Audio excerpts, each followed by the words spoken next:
Welcome back to the channel. Today's story takes place in Pittsburgh, where once woman birthday dinner turned into a family humiliation she would never forget. And what happened 22 days later changed everything. My name is Natalie Brooks. I just turned 31, and the worst thing my father ever called me happened at the birthday dinner I paid for myself. Not at home, not in private, not in one of those family arguments people pretend to forget. He sat in a crowded private dining room over candlelight and expensive plates I could not really afford. After I spent 2 extra overnight shifts dispatching emergency medical deliveries just to cover the bill. I booked that room at a Riverside Steakhouse in Pittsburgh because some foolish parts of me still believe a birthday could reset a family. I thought maybe one good dinner, one elegant table, one night without fighting might make them look at me and finally see a daughter instead of a cautionary tale. My mother smiled that foolish smile she uses when she is about to say something cruel in a voice soft enough to make it sound helpful. My sister had already been drinking and scrolling, hunting for material. My brother, well, that amused look he gets when he knows someone else is about to be humiliated and it will not be him. Then my father lifted his glass, looked right at me, and turned my birthday into a public execution. I walked in hoping for one peaceful memory. I walked out with a sentence in my head, 3 numbers in my phone, and a calm I had never felt before. Before I tell you what he said, and what happened after I walked out, tell me, what time is it for you right now? And where are you watching from? I'm curious to see how far the story would travel. I had invited only immediate family because I told myself smaller meant safer. That was my first mistake. My second was letting myself feel proud when I checked in with the hostess and heard, "Your party is all set, Miss Brooks." For one stupid minute, I felt like a grown woman celebrating herself. Then they arrived. My father came in first, dressed like they were attending a fundraiser instead of a birthday dinner their daughter had scrapped together with overtime money. My father glanced around the room the same way inspectors look at damaged property, already deciding what was inadequate. My mother kissed my cheek, then immediately asked whether the valet had cost extra. My brother entered, talking loudly into his phone about a commercial real estate deal, making sure the entire room knew he was important. My sister came in last, glamorous and late, with that expression that says she expects to be forgiven, because she has always been forgiven. We had barely sat down before conversation started. My father cut it stick, nodded once, and said, "Your cousin Ava just bought her 3rd rental property." "3rd? What do you have, Natalie? A rented room in somebody else's attic?" My mother dabbed her mouth with a napkin and added, "We tell people you work in healthcare operations. It sounds more respectable than night dispatch." I stared at her. "I coordinate emergency deliveries for hospital," I said. "That matters." She tilted her head like I was being sensitive. "Sweetheart, I'm trying to help you. Presentation matters." My brother laughed into his water glass. "Remember when everyone said Natalie was the smart one? The gifted kid? It's crazy how life works out." My sister leaned back and smirked. "Gifted to what exactly? Burnout in faces? Have you ever sat at a dinner table and realized everyone came hungry for same thing, and that thing was you?" I tried to redirect. I asked about my mother's garden, my father's niece, my brother's latest property closing. It did not matter. They had come with a script, and my role was failure. Then my sister picked up my phone. I had left it face up beside my plate while paying a delivery driver tip from an app before dinner. She unlocked nothing. She did not have to. A low-balance notification was still on the screen from that morning. She held it up and laughed. "Oh my God, negative $58 on your birthday? Natalie, this is cinematic." I longed for it. My brother was already grinning. My mother actually said, "Chloe, stop," in the same tone people use when they do not want something stopped badly enough to mean it. My father did not look angry at her. He looked embarrassed by me. Then he said the line that split my life in half. We decided to change our will. Everything goes through your siblings. You would just waste it on rains and bad decisions. My brother let out a sharp laugh. My sister clinked her glass against his. My father rose halfway from his seat and said, to our biggest disappointment, the glasses lifted. The laughter followed it. And in that moment, I understood something so clearly it nearly felt holy. They were not teasing me. They were training me to stay small. The cruelest part was not that they mocked me. It was how comfortable they were doing it. My father kept his stick as if publicly stripping me of dignity were just another course in the meal. My mother looked around the table with that brittle hostess smile, eager to smooth the sin without actually protecting me. My brother took over the conversation, bragging about mixed-use development he was flipping across town, saying numbers out loud for effect, making sure every sentence ended with a moral. Winners rise, losers explain. Then my sister decided the low-balance screenshot was not enough. She wanted his story. She pulled up an old photo from years earlier, one I had sent her in confidence when my car died outside a laundromat in January, and I had cried from exhaustion. In the photo, I was wearing a wool cap, mascara's mat, sitting on the curb beside two trash bags full of clothes because I was moving out of a basement apartment that flooded. You remember this? Chloe asked, showing the table. This was our family genius in her natural habitat. My throat closed. I had sent that to her because she had texted, "You okay?" I thought she meant it. My brother leaned closer and snorted. "You saved this." She shrugged. Of course, it was iconic. That was the moment it stopped feeling like humiliation and started feeling like evidence. Evidence of pattern, evidence of cruelty, evidence that every time I had mistaken access for love, they had mistaken trust for weakness. Then my father delivered the second blow. And let's be honest, he said, whipping his mouth. The monthly transfer stopped tonight. The room went still for half a bit. What's transfer? My sister asked too quickly. My mother shot him a look. My brother stared at my father, then at me.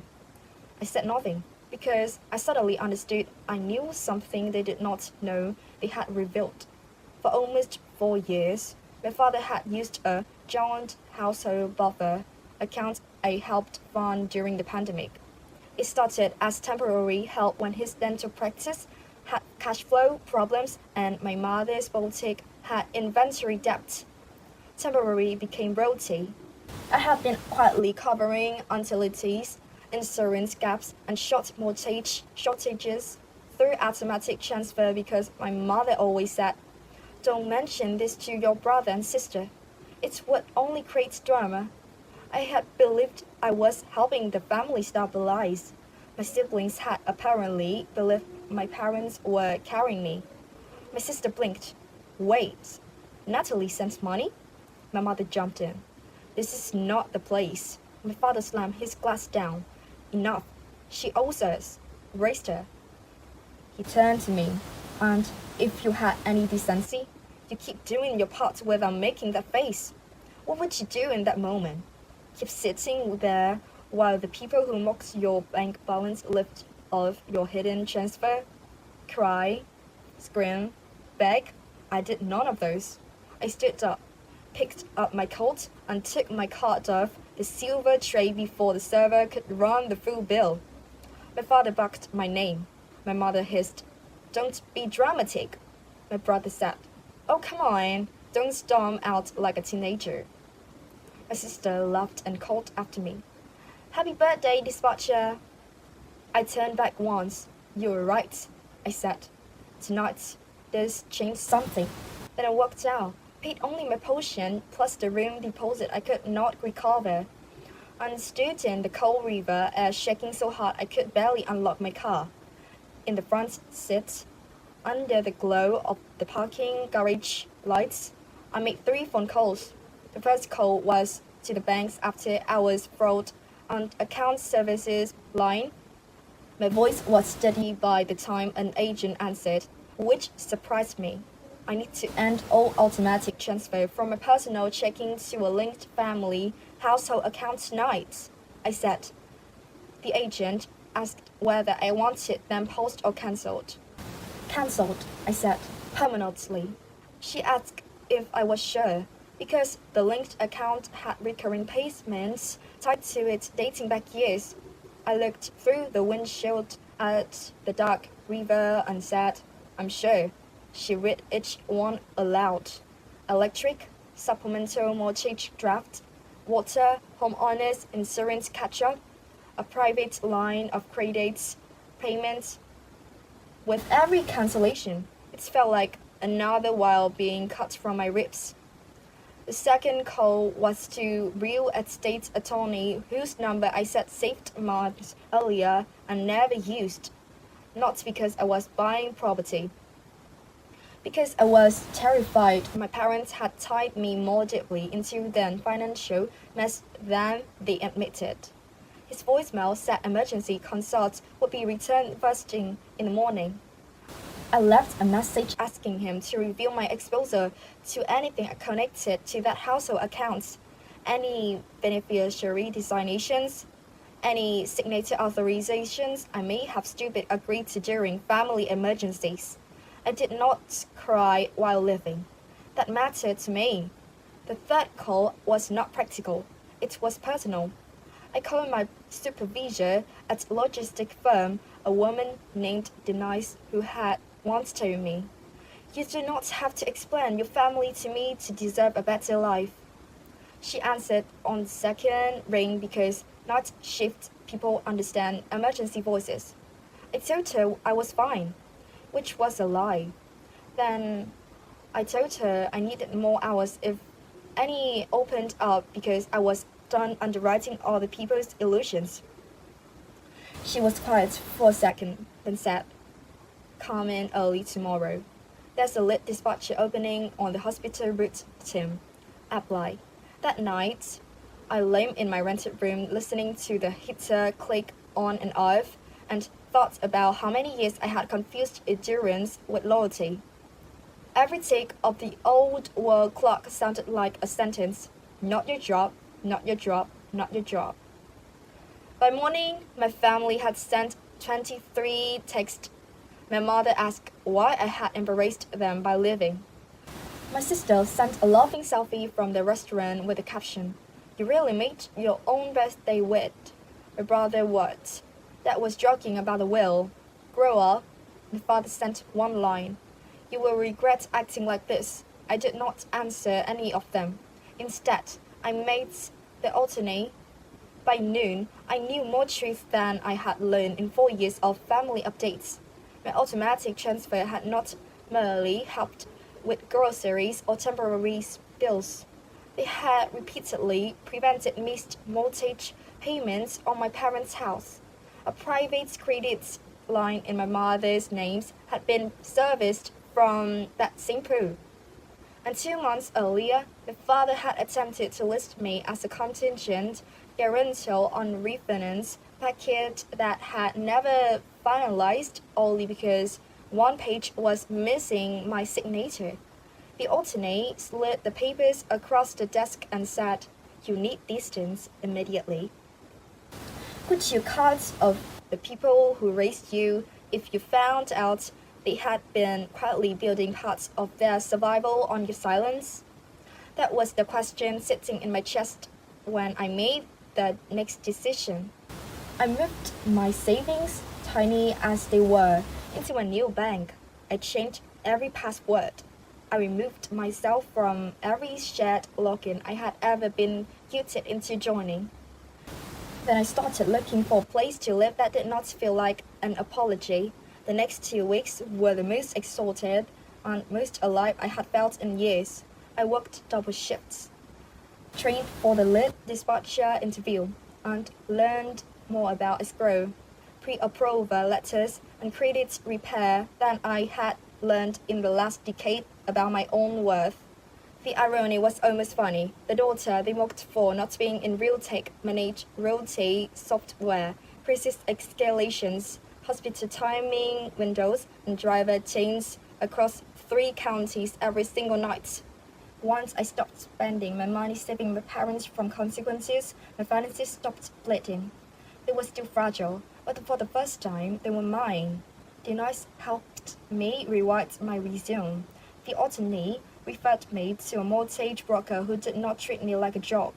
A nurse manager from one of the hospital offered to be a professional reference after I solved a snowstorm reread that kept neonatal equipment moving during a roll closer. Piece by piece, my life started answering back to every insult from that dinner. Then I found it, not a mansion, not some fantasy revenge house, but a narrow brick row home on a quiet hill in Pittsburgh with cheap steps, strong bones, and a kitchen window facing east. The broker wanted me to stay realistic. I did. I offered below asking, negotiated hard, and nearly walked when the inspection found plumbing issues. I was not buying status, I was buying exits. The day I got conditional approval, my phone buzzed with a voicemail from my mother. Her voice was sweet in the way poison can be sweet. Just checking in, honey. Dad's been stressed. You know how he gets? Also, the household account seems off. Did the bank make an error? I deleted it. 2 hours later, my father called from a number I did not know and left a message that sounded less like anger and more like alarm. Natalie, call me back. There's been some kind of disruption with automatic payments. I deleted that too. I did not tell them I was under contract. I did not tell them I got the lead dispatcher promotion. I did not tell them that the same week they were still retelling this restaurant story as if I had embarrassed myself. I was signing documents that would remove me from their shadow for good. Instead, after closing, I posted one photo. Just a phrase key on my open palm in front of a red doll, captioned, "Home is where I finally belong." The reaction was immediate. My sister texted first, "What do you mean home?" Then my brother, "Did you serious buy a place without telling the family?" Then my mother, escalating straight to my martyrdom. "How could you do this while we're drowning?" My father sent 6 messages in 9 minutes, each angrier than the last, ending with, "Call me now. This affects all of us." That line told me everything. Not "we miss you." Not "are you okay?" Not "I'm sorry." Just "this affects all of us." By the end of the day, I had 47 missed calls and a stream from texts ranging from blame to begging. My mother wrote, "Do you want us to lose the house?" My sister sent, "Dad says the bank is calling." My brother wrote, "At least answer like an adult." I stared at the screen, then put the phone face down on my unpacked counter and kept wrapping plates in cabinet paper. Silence had become my first real boundary, and they were panicking because it worked. 22 days after that birthday dinner, the total number of texts hit 158. That was the number in the hook, but the number only mattered because of what sat underneath it: desperation. Once the transfer stopped, the house of cards did not wobble, it collapsed. My father had spent years performing financial superiority while living in rolling areas. The mortgage had been patched too many times. The line of credit tied to my mother's boutique inventory was overextended. My brother, the family success story, had not been as liquid as he bragged. He was leveraged. My brother, the family success story, had not been as liquid as he bragged. He was leveraged into 2 commercial projects and had been borrowing reputation to look richer than he was. My sister's luxury SUV was leased through a friend's dealership connection and already late. For years, my quiet monthly Support had not just helped, it had disguised structural failure. The first real crack came when the bank initiated final notices on the mortgage shortage and the insurance draft bounced. Then my father missed payroll at the practice for part-time staff, which traveled through the local gossip network faster than he ever imagined. My mother's Baltic lost a supplier account because invoices were behind. My brother's bending bill stalled when he could not produce a breach amount he had privately assumed he could suffer from family sources. Chloe, who used to laugh at my rented room, suddenly posted 3 designer bags for sale online within a week. And the social parts that may have hurt the most. My parents have spent years telling friends that Grant was the powerhouse, Chloe was the darling, and I was the unstable one they worried about. But when people started noticing collection notices, concert events, and sudden withdrawals from country club dinners, the story got harder to maintain. One of my mother's friends called me under the pretense of checking my mental health and accidentally told me everything. Your parents are saying they don't understand why you abandoned them when they have done so much for you. Your parents are saying they don't understand why you abandoned them when they have done so much for you. I almost laughed. Abandoned them? I had been subsidizing them. Then Michael called, not texted, called. His voice was thin in a way I had never heard before. Natalie, listen, I know things got ugly, but Mom and Dad are in real trouble. I let him speak. The bank may move faster than expected. Dad's practice is under pressure. Chloe's car situation is a mess. We need to sit down and figure this out as a family. I asked one question. When you called me wash out at my birthday dinner, was that before or after you knew my money was keeping your parents afloat? Silence. Then he exulted. I didn't know everything. You knew enough to love, I said. He changed tactics. Fine, we were wrong. Are you happy now? It was such a strange question, as if my choice existed only in relation to their crisis. I'm peaceful, I said. That's new. He got angry then, because entitlement often wears Grape's clothes until it realizes begging it's not working. You are being selfish. Family help each other. I nearly said nothing. Then I remembered the winter I had texted him asking to borrow $500 when I needed an urgent dental procedure after cracking a molar on a night shift. He had replied, You are an adult. Figure it out. So I repeated it back to him, word for word. He recognized it instantly. That's low, he said. No, I answered. What was low was toasting me as your biggest disappointment while taking money that came from my third shift overtime. The call ended with him saying, You were going to let them lose everything. I looked around my small kitchen at the second-hand stools, the patched plaster, the row of mugs I bought at a thrift store, and understood the truth at last. I was not making them lose everything. I was simply no longer volunteering to lose everything for them. A month later, I sat at my kitchen table before sunrise, the east window turning pale gold, and wrote a letter to the version of me who would one day wonder whether living had been cruel. Dear future Natalie, if guilt comes back wearing your mother's voice, remember the steakhouse, remember your father raising a glass over your head, remember your sister using your worst moment as party entertainment. Remember your brother laughing while you hid the money paid their bills. Remember that the word disappointment was never diagnosis. It was weapon. They used it because they needed you, ashamed enough to stay useful. By then, the fallout had become public in the small. vicious way community fallout always does. My parents were negotiating a forced sale rather than a clean rescue refinance.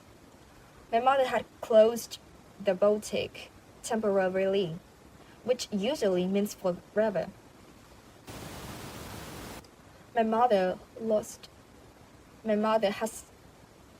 My mother had closed the boutique temporarily, which usually means for them. My mother had closed the boutique temporarily, which usually means forever. My brother lost stale deal and, according to someone who knew someone, had to unload one of these properties below that what? My mother had closed the boutique temporarily, which usually means forever. My brother lost the stale deal and, according to someone who knew someone, had to unload one of his properties below what he claimed it was worth. Chloe gave up the SUV and moved into a friend's condo after pretending online that she was trying a minimalist reset.